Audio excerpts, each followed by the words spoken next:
স্বাগতম জনাইছোঁ বন্ধুসকল। আজি মই আপোনালোকক ইনষ্টাগ্ৰামৰ পাছৱৰ্ড কেনেকৈ সলনি কৰে তাৰ বিষয়ে ক'বলৈ গৈ আছোঁ। তাৰ বাবে আপুনি আপোনাৰ ইনষ্টাগ্ৰাম প্ৰফাইলটো অন কৰি এই ওপৰত তিনিটা ডট দেখিবলৈ পাইছে, তাত ক্লিক কৰক আৰু এইপিনে আপোনাৰ চেঞ্জ পাছৱৰ্ডত গৈ আপুনি ফৰগট পাছৱৰ্ড ৰিছেট ইউজিং ফেচবুকত ক্লিক কৰি দিব।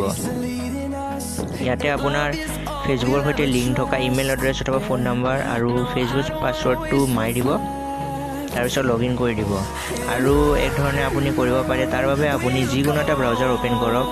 মই ক্ৰ'ম ব্ৰাউজাৰ অন কৰিছোঁ আৰু তাত গৈ আপুনি instagram.com মাৰি দিব। মৰাৰ পিছত আপুনি এনেদৰে এটা পেজ খোল খাব, দেখিবলৈ পাইছে। তাত লগইন কৰি দিব।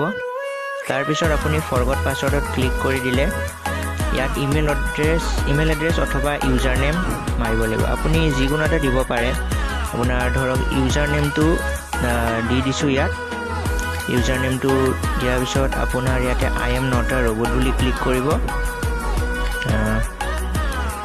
I am not a robot হৈ গ'ল ইয়াত, আৰু ইয়াত ৰিছেট পাছৱৰ্ড ক্লিক কৰি দিব।